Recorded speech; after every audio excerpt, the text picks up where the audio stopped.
2 दिवसापूर्वी आपल्या आदिवासी समाजाची एक चिमुकली इयत्ता 4थीत शिकणारी पिंपळवंडी गावची, तिच्यावर एका राक्षसाने अत्याचार करून तिची हत्या केली।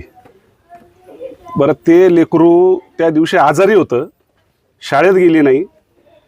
जर ती शाळेत गेली असती तर कदाचित ती वाचली असती, पण नियती अशी होती का तो हरामखोर, त्याच्या डोक्यातच काहीतरी प्लॅनिंग होता आणि त्याने तो डाव साधला आणि आपली चिमुकली ह्या जगातून निघून गेली।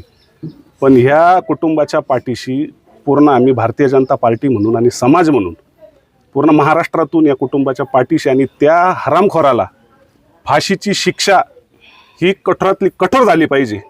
जशी ती चिमुकली तडफडली असेल त्याच्यापेक्षाही भयानक मौत मला तर वाटतं बदलापूरमध्ये जो एक आरोपी होता त्याचा एन्काउंटर केल्याला ठोकला, त्याचप्रमाणे याला पोलिसांना मी विनंती केली की याला कुठं तपासाच्या बहाण्याने घेऊन जावं आणि याला तिथं मारून टाकावं, एन्काउंटर करावा। पण कायद्याचं राज्य असल्यामुळं पोलिसांचं असं म्हणणं, एसपीशी आम्ही चर्चा केली गिल साहेबांचं असं म्हणणं आहे की ही केस आम्ही फास्ट ट्रॅकवर चालू, फास्ट ट्रॅकवर घेतल्यानंतर ही केस आम्ही महिन्याभरामध्ये त्याला फाशीची शिक्षा कशी होईल या अनुषंगाने आम्ही काम करणार आहोत। पण मला असं म्हणणं आहे, जर तो आमच्या तावडी जर सापडला असता, हा जुन्नर तालुका, हा पुणे जिल्हा छत्रपती शिवाजी महाराजांचा पावनभूमीचा हा जिल्हा आहे। या ठिकाणी दुसरी घटना आहे, नसरापूरची घटना बघितली असेल तर त्या ठिकाणी सुद्धा एका हरामखोराने, एका नराधामाने एका असाच चिमुकलीचा जीव घेतला, पण त्याला फाशीची शिक्षा सुनावली गेलेली। त्याच धर्तीवर ही केस फास्ट ट्रॅकवर चालावी आणि याचा खात्मा लवकरात लवकर व्हावा अशी इच्छा आम्ही व्यक्त करतो। सर्वांना नमस्कार, मी अक्षदा मांडे पानसरे। खरं तर आज आम्ही या ठिकाणी भेट द्यायला आलो आहे। आतमध्ये पाहतोय आपण आज त्याच्या आईवडिलांचा आक्रोश। खरं तर तो पाहू शकत नाही आपण, म्हणजे कोणी पाहायला गेलं तरी सहज डोळ्यात पाणी येईल। मला खरंच न्याय व्यवस्थेला विचारायचं आहे, अजून किती दिवस हे मुलींनी सहन करायचं आहे? आम्ही हा म्हणजे 2 दशकांपूर्वी मुलगी पोटात असली हे समजलं की तिला मारायचं आहे, आता जन्म होतोय आणि आता तिच्यावर अत्याचार व्हायला लागलेत। बरं, आपण पाहतोय गेले कित्येक दिवसांपासून ह्या घटना घडत आहे। प्रत्येक वेळी घटना झाली की कॅन्डल मार्च, कुठे आंदोलन, एवढंच होतं। एखाद्या वेळेस त्याला फाशी मिळते, पण एवढं झाल्यानंतर पुढे काय होतं? आत्ताच आपण पाहिली नसरापूरची देखील घटना घडली, त्यामध्ये पण 40-45 दिवसांमध्ये त्या नराधमाला शिक्षा मिळाली।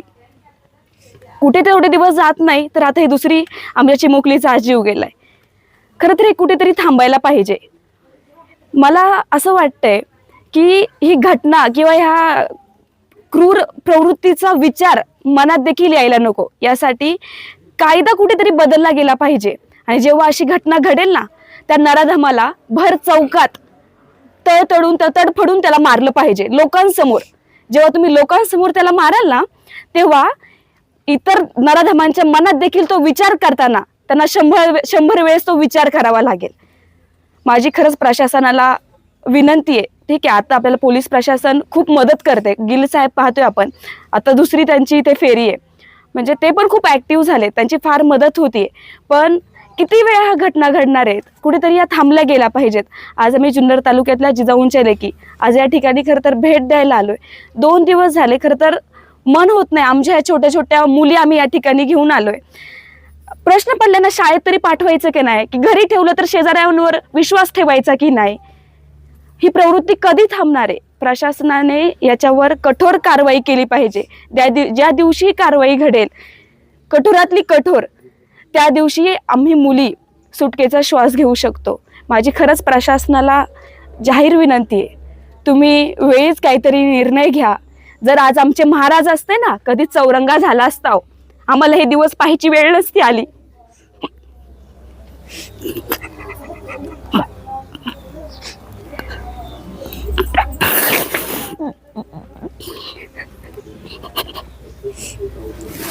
आज दिशाचा नंबर, आज दिशा होती, उद्या आपल्यातली कुणीतरी दिशा व्हायला नको।